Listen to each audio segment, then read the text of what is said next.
How's it going, everybody? My name is Infamous Isaac. I'm here with a video on everything, everywhere, all at once. This is a video that I've been meaning to get out there for a while now, but just other things have come up, like with the Fate video, or with the other Fate video, or with Oppenheimer, or with the Overwatch video that you're seeing right now in the background.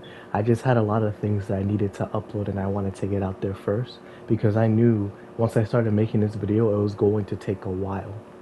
But this is the movie that I've been wanting to talk about for a while now because it's no surprise from the title of the video. I really like it. I took the time to watch it twice, once because I just wanted to see it, and then the second time because I really liked it and I wanted to see it again. So I had to take my time with this video and give it all the love that I could. So without further ado, I'm gonna go into the non-spoilers and then the spoilers first. And by the way, as a pause, I'm sorry if I sound weird. I'm still sick when I'm recording this. That's why there's been like a little gap between videos. Usually there is one, but this one's a little longer. On top of that, I'm starting school, so there's gonna be a gap between there as well. But this video I want to get out. So without further ado, let's begin with the non-spoilers. So with the non-spoilers first, I want to give my number rating for it. This is a 9 to a 9.5 out of 10 for me. This movie was amazing. I'm making this video now after having watched it 2 times, and I can say definitively that my opinion only got better after I watched it the second time. I was genuinely surprised how much I would end up liking this movie because when I first started watching it, the first half, I didn't really like that much, but as the movie went on, the rating for it started increasing. And then the second time that I watched it, it was just already that high because now I understood the movie better and what it was trying to get at the whole time. I thought the actors did a phenomenal job just portraying their characters and basically giving them as much life as possible. I didn't feel like I was watching actors act, I felt like I was just watching people in a crazy, ridiculous situation. The story is simple, but I think it's great because it takes a backseat to the characters and the themes that all of them represent. I felt like there was just a lot of love put into what these characters went into and how they evolved and changed throughout the story because of the circumstance. The visuals were amazing. I have nothing to say about them until you see them because you need to see them to even understand what's going on. It's so weird, borderline epileptic. If you do have epileptic seizures from flashing lights, then please do not watch this movie. Even I was struggling to watch it when those things were happening, and I don't even have epilepsy, so please be warned. The soundtrack and the sound design for this movie really enriches and engrossed me into some of the scenes. Some of my favorite ones either have no sound design, which is by design, or have amazing, lush, and beautiful soundtracks that really just get me immersed into what's going on in this silly movie. The comedy is definitely attributed to being one of the best parts of the movie by people who have watched it. And for me, I think it definitely isn't my favorite part, but it did get a good few laughs out of me when the jokes were really good and they landed. This is something that I don't mention in my reviews either because I usually don't notice it, but the themes in this movie are so prominent and potent. I really had to take a couple minutes to just think about what I watched when I watched the credits roll. And for some people, if you're in like a rough mental headspace, then on one hand, I do recommend watching this movie, but on the other hand, sometimes I can't. But to cap it off, for me, this movie is a solid 9.5, sometimes reaching that 10 threshold, but for me, it's not yet there. I love this movie so much, and I hope that you can see what I mean once we get into the spoiler section. But that marks the end of the non-spoiler section. Now we move on to the aforementioned spoiler section. This has a lot, so be warned, it's going to be a long one. Without further ado, let's begin. As per usual, if you don't want to be spoiled for this movie, I highly recommend leaving now. You already got my opinions in the spoiler-free one. Now you're stepping into dangerous territory. I really recommend not watching these spoilers if you want to watch the movie.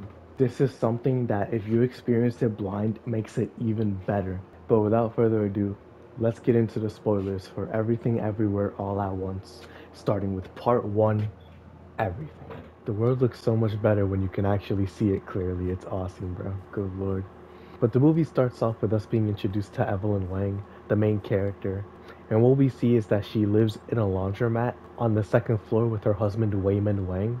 And they're Chinese American slash Asian American citizens, and that does play a role in the movie. There's a lot of themes in this movie that play a big role in it, and that is one of them. But as we see the state that Evelyn and her family are living in, we get to meet more of the cast. We get to meet Joy and her girlfriend Becky. They're in a lesbian relationship. We get to meet Gong Gong, which is Evelyn's father. And we get to see all the other characters that are involved in this movie, whether they're side or main characters. And the laundromat is just very busy. And one thing that this movie does amazingly is giving that sense of anxiety and pressure in the beginning scene. For like a good 5 to 6 minutes, it's just anxiety and pressure in the laundromat. And you really feel it with just how quick everything's moving, how fast topics get picked up and dropped, how it feels like you're just being ignored. And that's definitely what's going on. Because Joy tries to bring up with her mother the fact that she wants Gong Gong, aka her grandfather, to know about Becky. And she doesn't want to hide that fact. But because these are two different people from two different generations, it's hard for the connection to form, right? Different ideals, different set of values, right? And that concept isn't anything new, it's just seeing how it's applied with the LGBT representation. And this is just something that anyone can relate to, where you have an important figure in your life. You try to get them to understand an important part of you, whether it's sexual identity or anything minor or as major as that. And with Evelyn being the bridge to one and the other, she has to be the one to introduce it. But Evelyn already is just going through so much with running the laundromat, having to take care of her husband because her husband isn't really the smartest cookie. And everything boils over once Gong Gong gets out of bed and he goes downstairs and he goes to see like, yo, where's breakfast? And Evelyn and Joy are both there with Becky.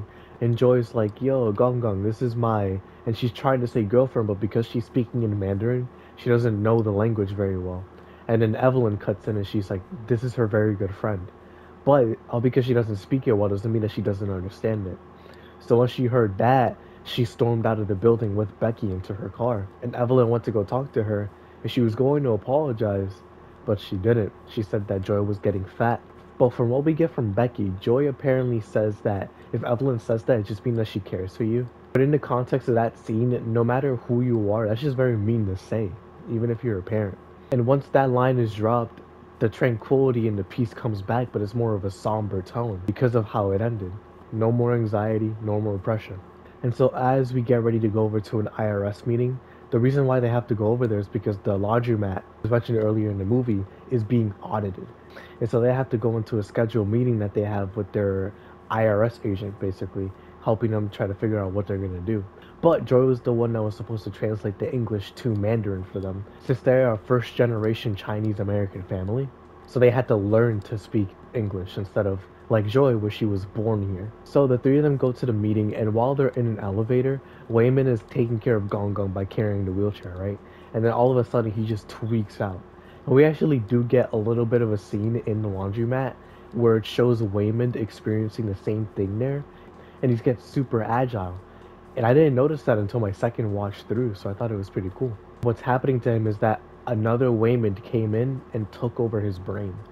And this is where the multiverse / sci-fi aspects of this movie come through. This is why I wanted to watch it, but now I realize there was a lot more at play.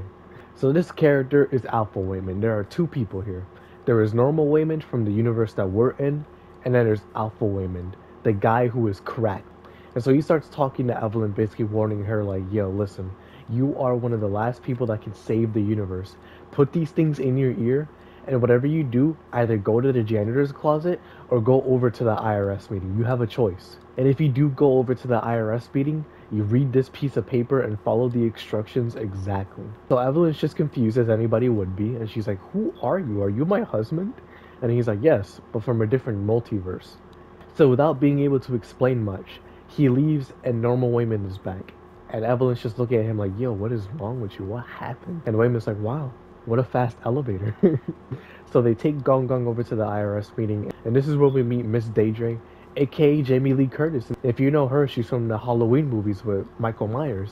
So Miss Daedra is talking to Evelyn and all of them. It's just basically like, yo, you can't put your hobbies as a business expense. That's not how this works. And they're basically just trying to skirt their way by because they're getting audited. What else can they do, right? And Miss Daedra is just being real firm and real strict about what we need to do. Because they lied on that form, she could easily have them fined or put in jail. And Wayman's just like, listen, we just need more time to process what's going on. We're going through a hard time right now. And Miss Daedra, having some sympathy, is just like, listen, I'll give you guys until the end of today to bring in the form, Give me what you need, and then we'll be out of your hair. And so Wayman gives her some cookies, and they leave, right? And Evelyn, while all this was going on, she was reading the instructions, and what we saw was that her mind got transported into another universe. And if you want any help trying to understand how the multiverse works in this universe, they give it like Steins Gate, where you can jump between multiple different versions of yourself in different universes, but only to yourself. And while the meeting was going on, Evelyn was jumping between universes because she listened to what Wayman said. This is her husband after all, right? When she goes over to that other universe, it just ends up being the universe where Evelyn went to the janitor's room. And the first time watching it, I didn't understand that that was what would have happened if she went over to the room. And I thought that was so cool. But Wayman starts explaining to Evelyn that the multiverse is in danger. We need Evelyn's help, and the only way to do it is by you defeating Jobu Tupaki, the great evil that is destroying all the multiverses. And Evelyn is just all like, what is going on? What are you talking about? Because you gotta remember, she's just trying to get through this meeting. She's already stressed out enough as it is. So the fact that all this is being put on her is just not working out. She doesn't know what to do. But before Wayman could fully explain, he gets killed by the same person that was interviewing them in the meeting, Miss Daedra. And so Miss Daedra also gets her hands on that version of Evelyn, and it ends up killing her. And she goes back over to the universe where they're still in the meeting. And that's basically around the time where the meeting's ending, around there. But once they're on their way, Alpha Wayman implanted the idea of fighting for her multiverse, right? And Evelyn, of course, again, just being her husband, believes this. And so when she sees Miss Daedra going over to Evelyn, she believes that she's going to be attacked because she saw the other one kill her in the janitor's closet. As a flight or fight, she goes over there and she punches Miss Daedra in the face, not realizing that this was just her walking over to talk to some colleagues of hers. And now because of this, Miss Daedra is super upset, super upset. And so she calls security on the Wang family. And now Evelyn and Alpha Wayman have to find a way to get out of this building while they still can. The thing I didn't mention is that Evelyn and Wayman both left China to go over to the US, right? The reason was because Evelyn and him were in love. And Gong Gong disapproved of their marriage, but they left anyways because Gong Gong disowned her. And so now that he's here, she's basically trying to rekindle that love that he had for her when she was growing up. Without realizing it, Evelyn feels like her life has been pointless up to this point. It was existentialism, because she's been working at a laundromat for this long. She has a beautiful daughter and has a great husband. At the end of the day, she feels unfulfilled. She feels like she didn't reach the potential that she should have when going over to the US. Evelyn also feels like Wayman doesn't help out as much in the laundromat as he should, because even though he was the one that bought the laundromat for them, she's the one running it mostly. And he helps out, it's just more, again, he has that positive outlook on life, so things don't affect him as much as they affect Evelyn, who's always stressed out and always worrying about what's going to happen next. Wayman doesn't care, he's unaffected, not nonchalant, it's just he's more happy and enjoying the little pleasures in life. And so what I'm getting at is that Evelyn has fallen out of love, feels an existential dread, feels like the world is coming down on her, but this is all internal feelings, these aren't external feelings. And another thing was that Wayman wanted to divorce Evelyn, not because he fell out of love with her like Evelyn did. It's just more in the sense that Evelyn isn't happy, and he wants her to be happy. And if he can't make her happy, then he doesn't want to ruin the rest of her life, because she took a chance on him. And from what it seems like, she doesn't feel like that chance was worth it. So for the benefit of their marriage and for their child and for their future, he's like, let me give you these divorce papers and let's talk over what we should do now. Because I don't want to get divorced from you, but if you feel like this is the best course of action, then I'll present them and let's see what happens. But again, you gotta remember, he doesn't want to do this. He loves his daughter, he loves his wife as much as anybody in the world could. He's doing this so that they can try to figure out what they should do, how they should move forward. Can they rekindle that spark that they had when they were younger? While Evelyn, he doesn't know what's going on with her. It seems like a bad time to present this. That's more because we're the viewers and we know what's going on with Evelyn. For him, he just sees her distraught and wants to try to figure out what's going on. So to help her, he wants to have a conversation that most people wouldn't, to see if they can just get past it and be better people on the outside of it. As Wayman and Evelyn are basically trying to escape what's going on with the security, we have this crazy action set piece where Alpha Wayman takes over Wayman's body and he uses the little earpieces that he had Evelyn put on to basically contact the other universe to get some skills that another version of himself would have. And the way to activate that is basically doing something weird, something strange that kind of breaks the folds of the universe. And not in like anything major, just like you're walking down the street and some guy's walking past you, right? If you wanted to unlock the skills from another version of yourself, maybe like you pull your pants down, or maybe you do a cartwheel on top of their head, or just something weird and strange. And after all that is said and done, they leave the floor and now they're basically trying to hide out for a little bit so that Waymond can explain what's going on. Normal Waymond wants a divorce. Alpha Waymond wants to save the universe. Those are two plotlines.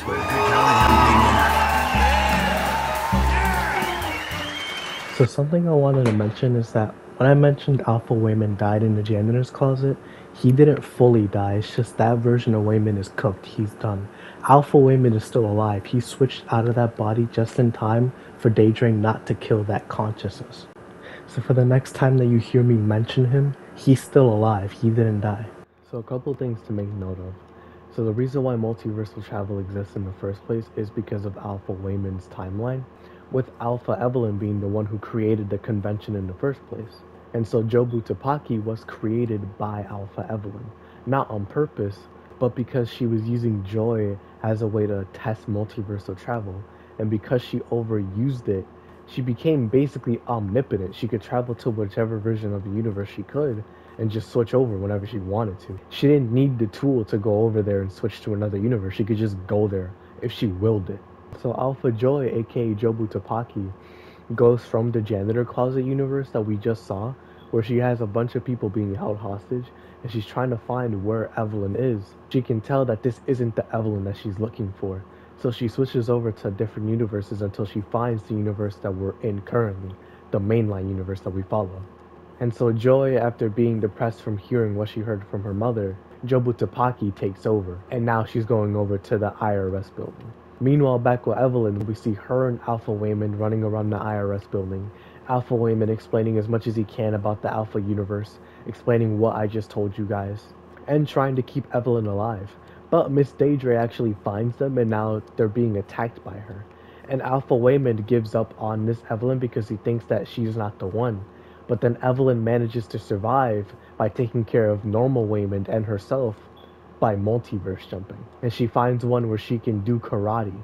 And the one that she jumped to was where she became a movie star, and she's super famous. She's at a red carpet right now going to see a reveal for one of the movies that she was in. And the lore with this world is that when she was younger, instead of going over with Waymond, she stayed and she trained with a kung fu master, and she was just learning the martial arts, and it translated over to acting. And because the universe that she saw was so appealing, she stayed a little bit longer than she should have, and Alpha Waymond came back.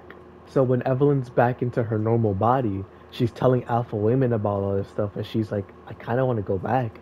The universe seems so good, I'm so happy there. Obviously, this being a surface level impression, we don't know what that Evelyn is going through. One thing I wanted to mention about Alpha Waymond is that he is a lot less sympathetic compared to the normal Waymond that we have here. And while this Waymond could have presented the divorce papers a lot better and in a better situation, he's still doing it because he loves Evelyn and his family. He wants to have a better relationship with her because she doesn't pay attention to him when they need to talk about these things. While Alpha Waymond is here on business, he doesn't love this Evelyn because he already had one before. He's not here to help her out. He's here to have her help him. And while I'm not trying to paint Alpha Waymond as a bad guy, that's up to your interpretation. It's just more looking at the evidence that he was so quick to let Evelyn die for his cause if she wasn't the right one.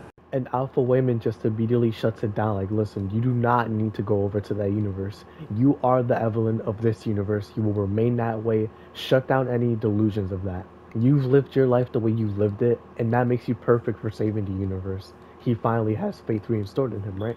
And what he means by that is that Evelyn is so unremarkable and has underachieved in almost every facet of her life that she can be anything. It's like a blank slate because she hasn't done anything.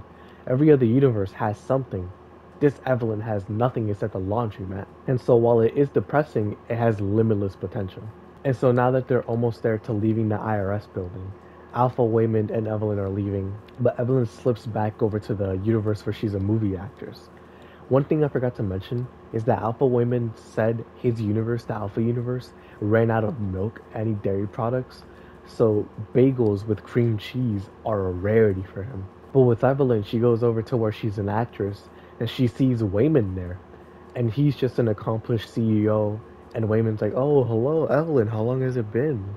And they're just chopping it up. They're having a good chat.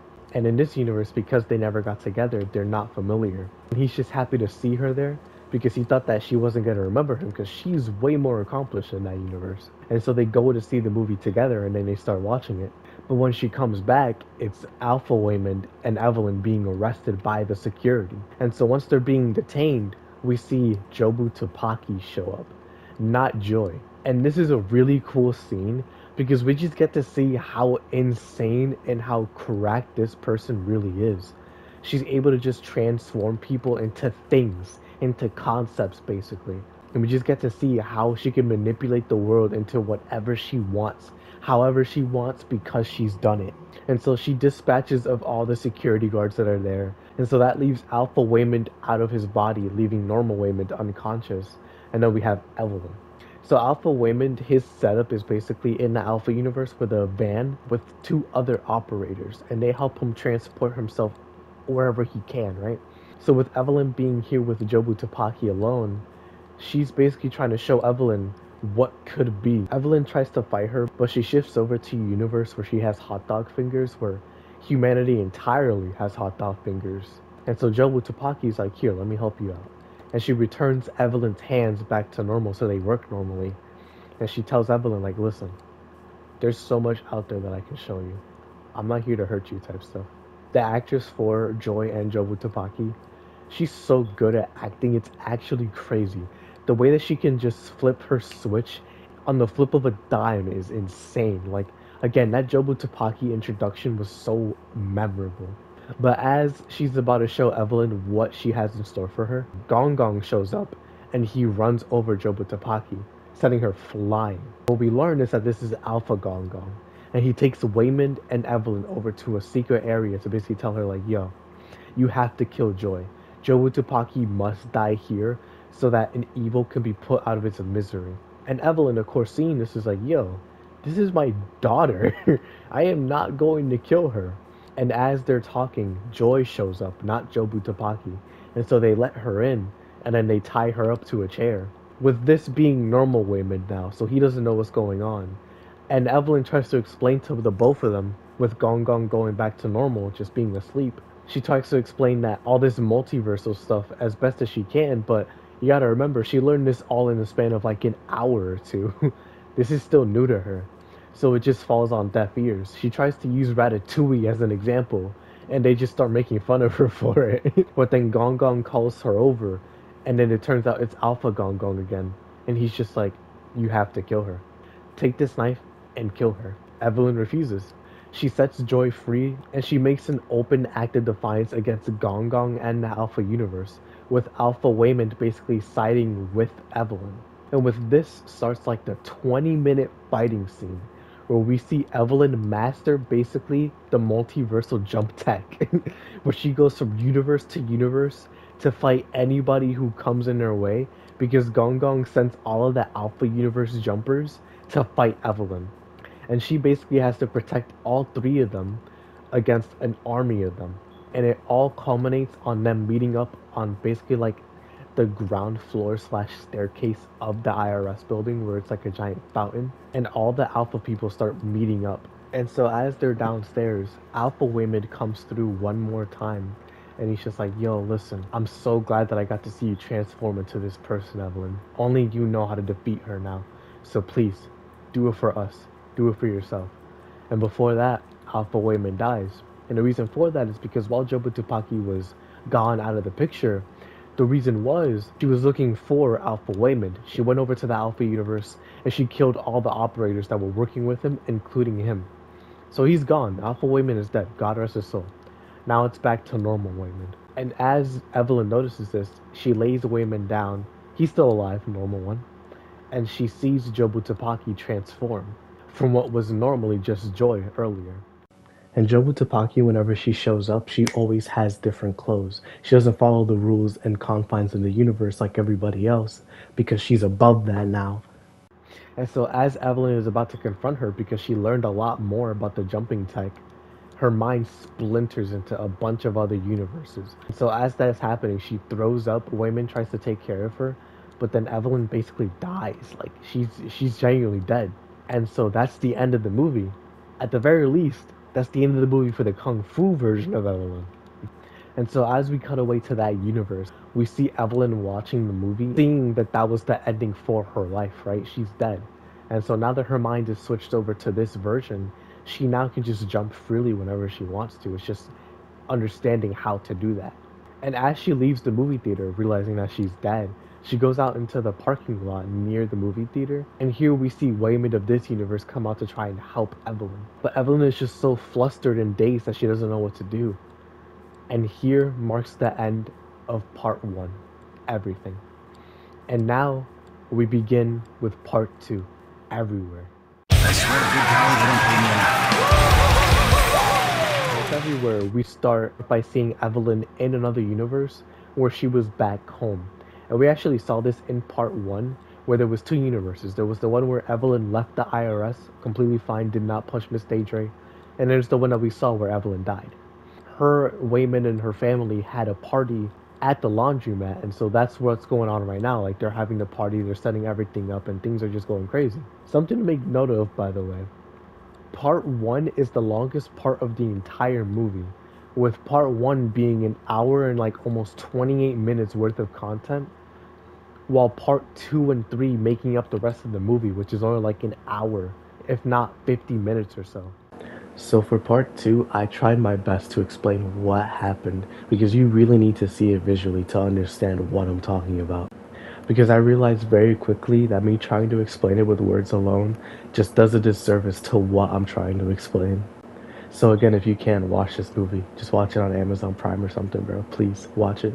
So as Evelyn leaves the room that she has in the laundromat, she goes into the laundromat itself, and she sees Becky and Joy. Evelyn, suspecting foul play here, she's like, "Leave my daughter right now. I know you're there." And Jobu Tupaki, not putting up any disguises anymore, she's just like, "Oh, hey Becky, can you go help my dad with decorations?" And Becky's like, "Now? Really?" And she's just like, "Yeah." And so Jobu and Evelyn go to talk. And so as they go into the home section of the laundromat, her and Jobu are talking, and Evelyn's just like, "So why are you doing all this? Like, what do you want from me? What is your goal?" And Jobu's like, "My goal? Oh, alright, bet, I'll show you." And so she tells Evelyn to sit on the cracks of the couch cushions, and then once she does, Jobu just takes her everywhere and anywhere that she can, showing her that anything is possible, and that you can be anything and anyone in any universe. Whether you're a piñata at some kid's birthday party, whether you're a pair of rocks, whether it's 2 of you fighting in that living room that you were just in, you can literally be anything. And so as her and Jobu are going along, Evelyn's just realizing that, like, there's so much going on. What's the point? Like, what's the point of caring, right? And this is where the nihilistic mindset starts setting in for Evelyn. Because of the existentialism that she was feeling in the beginning of the movie, she just feels like, what's the point of going forward, you know? At the end of the day, what am I going to amount to when I can just go do whatever I want, whenever I want, however I want it? None of this matters because no consequence is going to affect me. And so now that Jobu's nihilistic mindset is set in, she wanted to show Evelyn the project that she's been working on ever since Alpha Evelyn made her this way. And so she takes her to the temple for the bagel. And the bagel is everything. Jobu Tupaki put everything onto a bagel. Do I know why? I don't know. But this is a part of the movie where it's just like, some things make sense, some things don't, but that's the charm of the movie. But as she's showing Evelyn the bagel, she's like, this thing has everything, but it isn't meant to make new life. It's meant to kill me, because I shouldn't exist. So what I like about Jobu Tupaki's twist is the fact that she just wants to die. She understands that she can't live like this anymore. And it's not a selfless act, this is wholeheartedly selfish. Because the first time when I was watching this, I thought of Jobu Tupaki as some omnipotent being, someone above the universe. And while she can't escape the confines of it, this is still just Alpha Joy. There is a person here. And who better to help her get there than her mom? It's not out of revenge. She doesn't want to get revenge on her mother for what she did to her. She just wants to go with her mother because she loves her. She would be the only one to understand. And I feel like it really humanizes Jobu Tupaki and just reminds me this is just a person, no matter how you look at it. And so she's trying to convince Evelyn to go through, and Evelyn is about to, but then she looks back and she sees Waymond, right? And so while Evelyn was being shown all this stuff with the bagel, she was ruining every connection that she has in every universe. And it's just a bunch of stuff where she's just acting out for no reason because she doesn't care.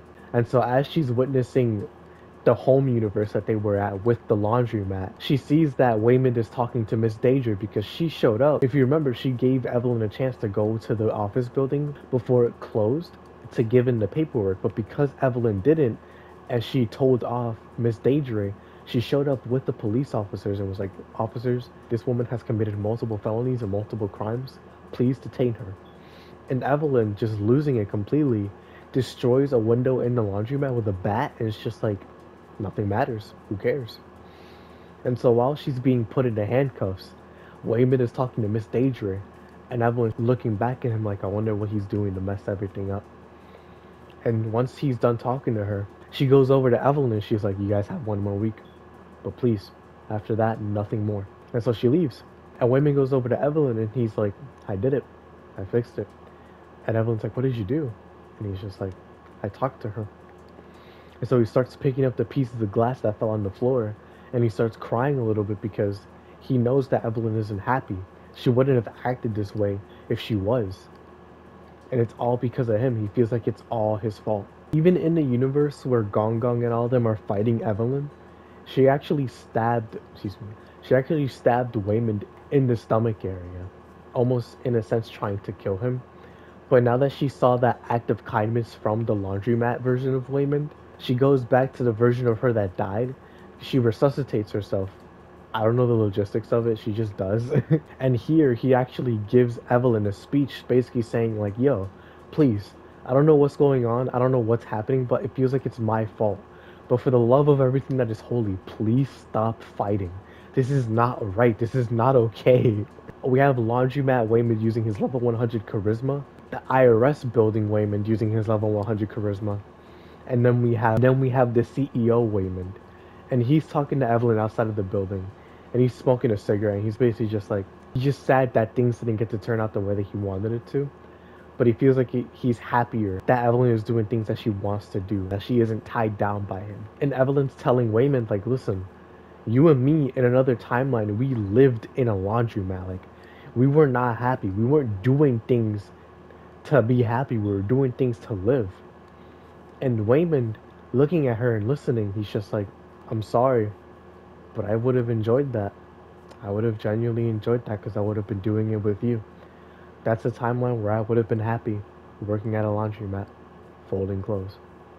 And after that, he leaves, leaving Evelyn with that little remark. And now that Evelyn is getting back her sense of normality because of her husband, she goes after each and every version of Waymond and basically reconciles that relationship. And now that Evelyn is back to normal, she sees that Jobu Tupaki is getting upset. She's like, yo, so you're just gonna leave me here? You're just gonna let me do this myself?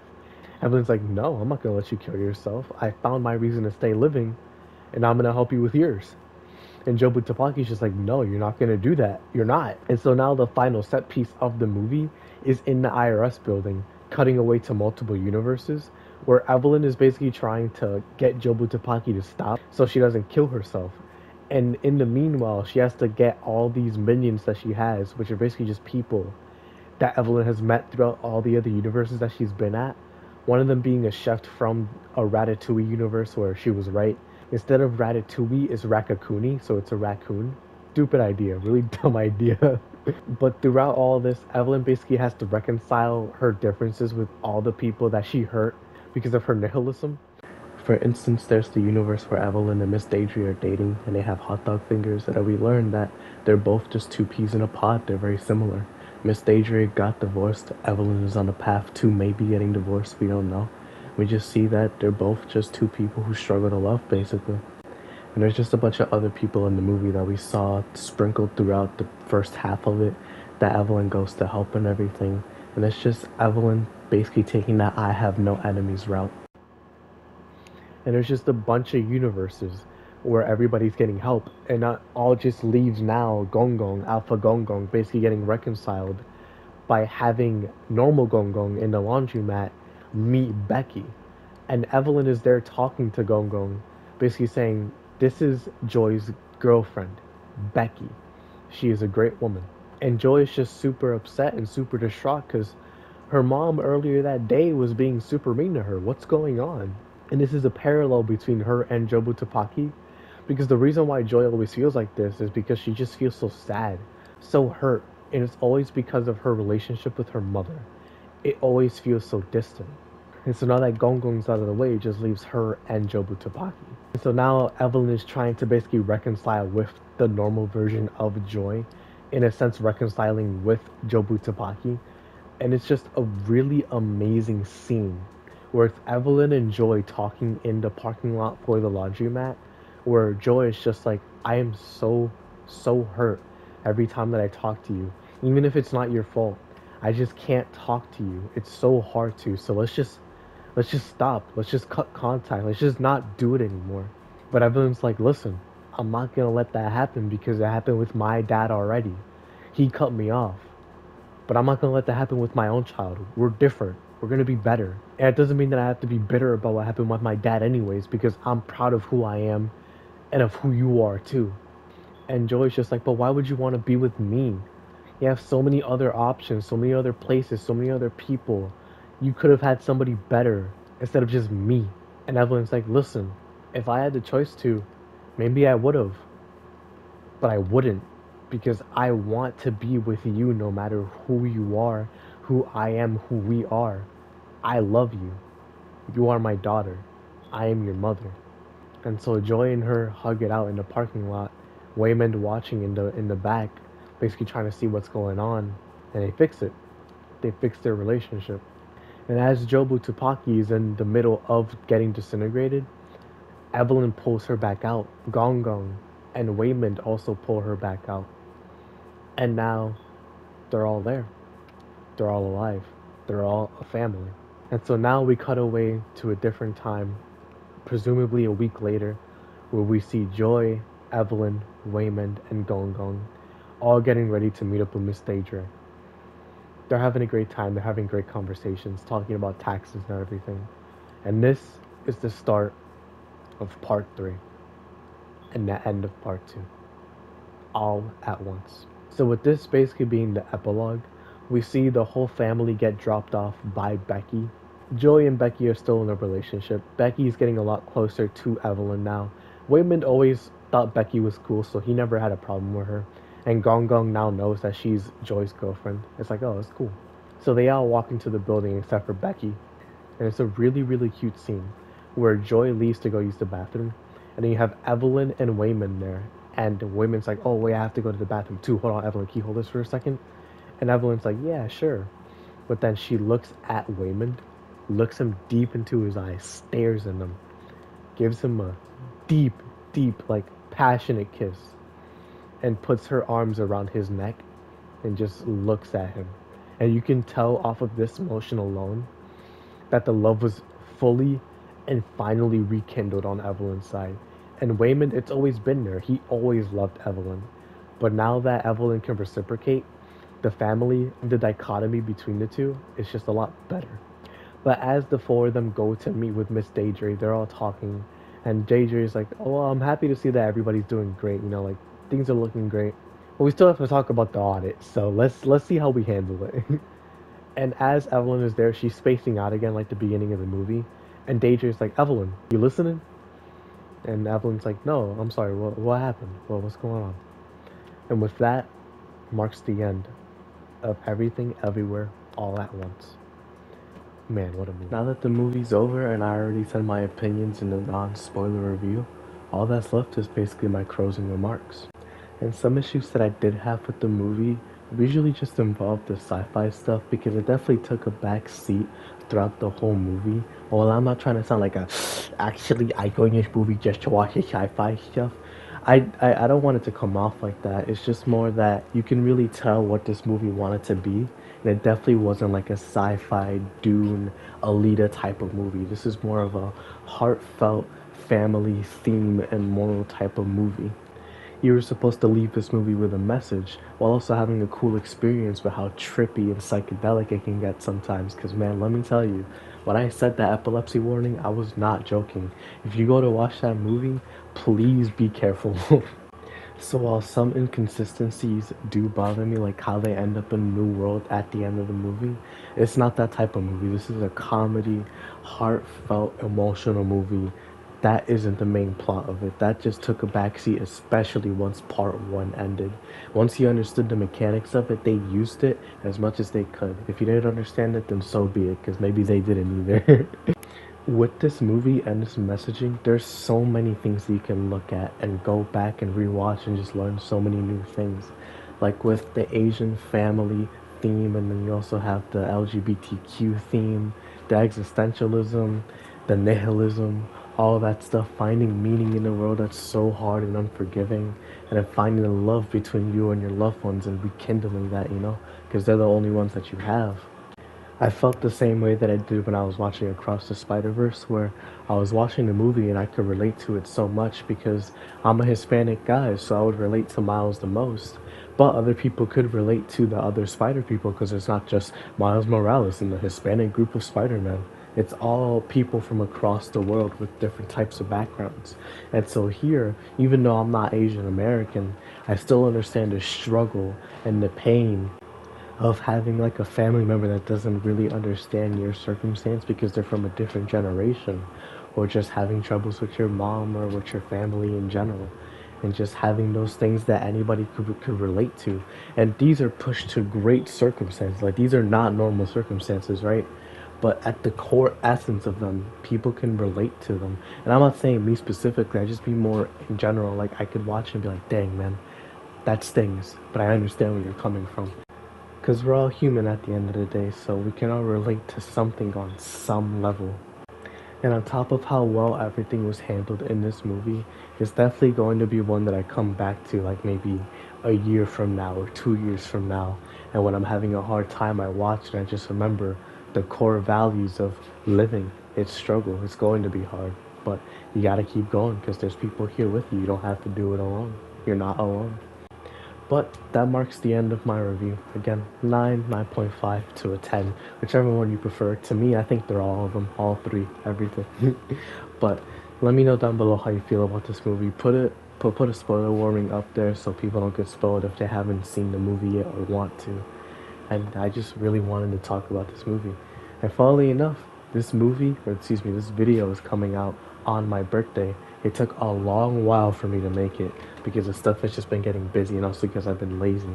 So here's the video. Here's my birthday present from me to you, even though it's me who's celebrating. But I can't wait for you guys to see this. So until then, thank y'all for watching. I hope y'all enjoy. I was gonna make a birthday video, but because this video took precedent, this is gonna be it. Maybe I'll do one next year or something, I don't know. But thank you all for always watching, for always tuning in. And whether you comment, you like, you watch 1 minute, you watch the entire video, know that I always appreciate it and that the dream is coming true. Again, I want to be able to live off of this. So whatever steps I can take to get there, I always will be grateful because you guys put me here in this position where like 2 years ago I had like 23 subscribers. Now I have almost 76, So the progress is there. Even if it's slow, don't forget that the progress is there. So one day things will be different, but for now we gotta work there. So until then, again, thank you so much for watching. Thank you for all the support as always. And until then, my name has been Infamous Isaac. Hope you have a great rest of your day, and I'll see you all in the next one. Peace.